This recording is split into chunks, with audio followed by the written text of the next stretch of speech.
Bonjour, c'est avec plaisir que je vous retrouve aujourd'hui pour ce nouveau rendez-vous astrologique concernant le transit de la planète Mars dans le signe du Scorpion. Alors, Mars a fait son entrée dans le signe du Scorpion le 12 octobre. Il y restera jusqu'au 24 novembre. Il n'y fait pas de rétrogradation. Il n'y aura pas d'effet boucle. Toutefois, Mars en Scorpion est à la fois en domicile, il est une des deux planètes du signe du Scorpion, et il va y retrouver le Soleil, quand le Soleil fera son entrée en Scorpion, et donc au moment où je vous parle, il est rentré en Scorpion, hein, donc il est rentré le 23 octobre, et puis bien sûr Mercure aussi, qui va transiter le signe du Scorpion. Alors, transit sur ce thème d'entrée, hein, puisque le thème que je vous montre ici est le thème de l'entrée de Mars en Scorpion, hein, donc le 12 octobre. Et le 23 octobre, nous avons l'entrée du Soleil dans le signe du Scorpion, donc, et puis Mercure aussi, qui fera son entrée et un transit dans le signe du Scorpion. Donc, c'est une période intense, on le sait, on le sent, c'est un moment important, un moment dans le signe du Scorpion qui évoque des moments, des situations, des événements de crise. Oui.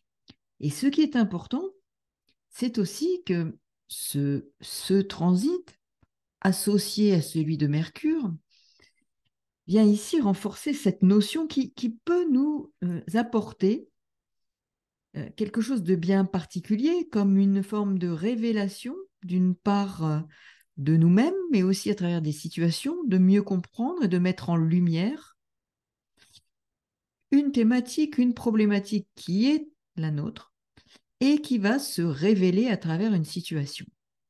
Donc ça, c'est un moment clé. Et puis, il s'agit aussi à travers ce moment de crise que nous pourrions rencontrer, qu'ils soient individuels ou collectifs, parce que de toute façon, il y a une interaction, hein. Le collectif agit sur l'individuel et les individus forment ce collectif. Donc, nous avons une contribution qui peut devenir une contribution éclairée et véritablement comme un service. Hein. Nous avons bien sûr Mars, hein, qui aussi, quelque part, au service d'une révélation pour aller vers un mieux-être ou en tout cas de comprendre. Il s'agit d'aller en profondeur et de comprendre nos véritables besoins, nos véritables motivations, ce qui est sous-jacent.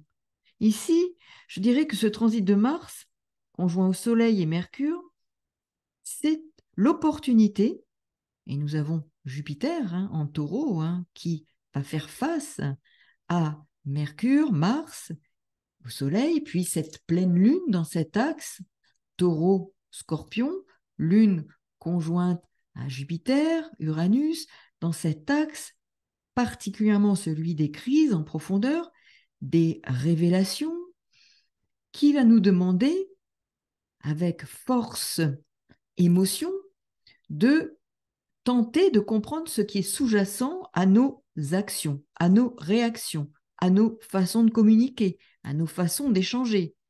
Mars, Mercure, Soleil, hein, les motivations, nos motivations profondes dans ce qui nous pousse à agir ou à réagir face à une situation. Comprendre, mettre en lumière, je dirais, les mécanismes psychologiques sous-jacents à notre façon d'agir, de réagir. Mars en Scorpion, avec Mercure, c'est aussi notre façon de penser, de parler, de communiquer. Donc, c'est un enjeu majeur.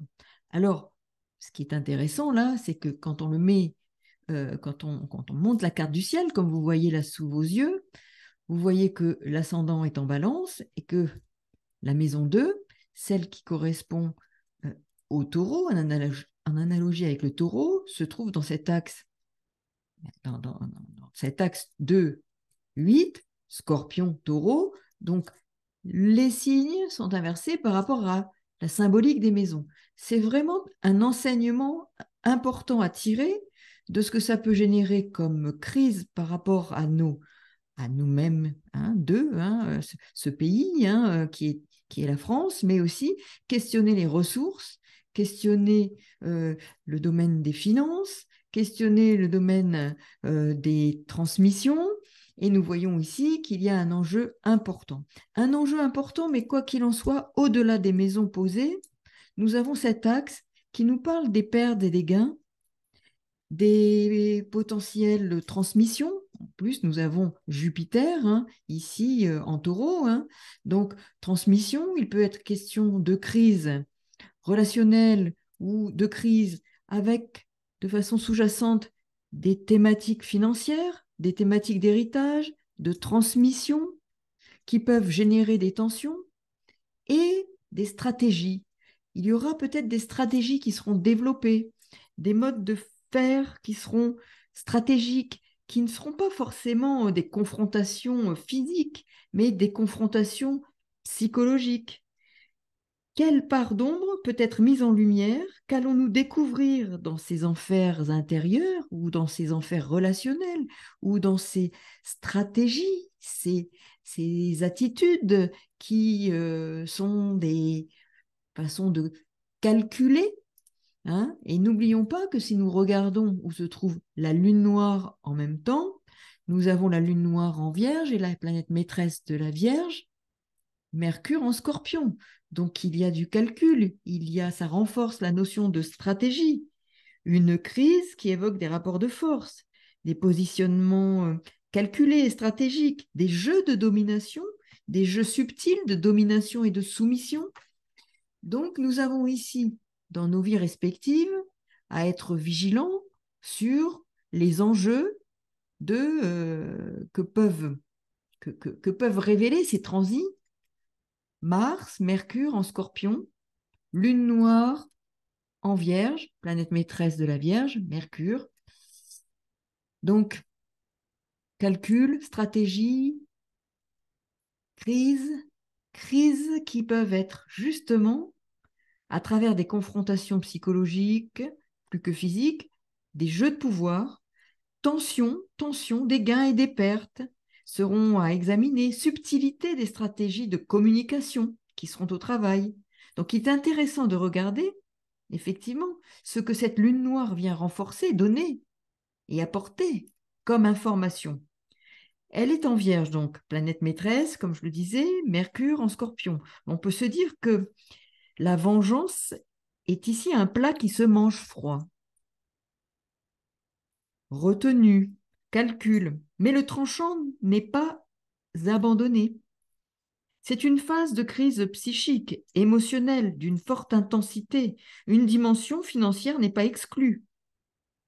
Il n'est pas impossible qu'il y ait des questions pour les uns ou les autres de prêts, d'emprunts, de dettes, de régler des comptes, hein, peut-être en famille ou en lien avec des héritages. Il peut y avoir des sources de tension en lien avec les finances. Donc une dimension financière, une dimension d'héritage au sens large, de transmission, mais une sorte d'emballement d'une intensité émotionnelle, une violence sous-jacente, un aspect destructeur qui est sous-jacent et qui peut,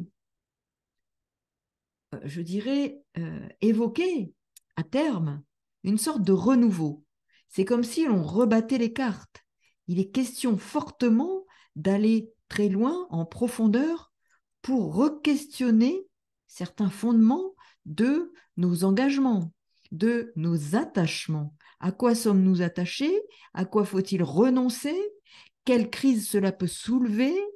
À quoi devons-nous? Quelles sont les valeurs auxquelles euh, que nous devons questionner, que nous devons interroger? Et là, nous avons à l'entrée de Mars en Scorpion un sextile à Saturne qui nous parle d'interroger, peut-être de voir ce qui est sous-jacent en effet afin d'être nettoyé dans cet axe hein, où se trouve Saturne et Lune noire en Vierge, qui viennent renforcer cette notion de nettoyage et de purge avec ce que représente le Scorpion. Donc, ce je dirais, défaire, se détacher dans cet axe Scorpion-Taureau, renoncer pour gagner. Renoncer à quoi? Vous devez voir. Perdre ou abandonner quelle valeur? Faire le tri. C'est une occasion et ce transit qui est puissant, hein, puisque Mars est en domicile, hein, en Scorpion, associé à Mercure, associé au Soleil, dans son entrée qui marque comme un tremplin avec ce Saturne qui, lui, est en Poisson et la Lune noire en Vierge, nous donne à voir ce qui est important comme valeur dont il faut se défaire, qu'est-ce qu'il faut considérer, mais qui peut générer crises émotionnelles, destruction, perte, et qui peuvent être douloureux sur le moment, mais qui seront le terreau d'un renouveau pour les uns ou les autres d'entre nous. Donc, bien entendu, période intense, période forte sur le plan émotionnel, sur le plan relationnel. Soyons vigilants et soyons à l'écoute de ce que cela peut générer autour de nous et en nous pour mieux, je le répète, nous comprendre, être source d'une meilleure compréhension de nos fonctionnements et de nos mécanismes intérieurs qui nous font agir, qui nous motivent et qui nous font être en relation avec les autres, communiquer, parler et échanger. Voilà, donc quelques informations sur ces énergies puissantes du moment et jusqu'au 24 novembre en particulier. Donc, saisissez-vous de ces énergies comme un levier afin d'évoluer, de transmuter comme nous le propose le Scorpion. À très bientôt. Au revoir.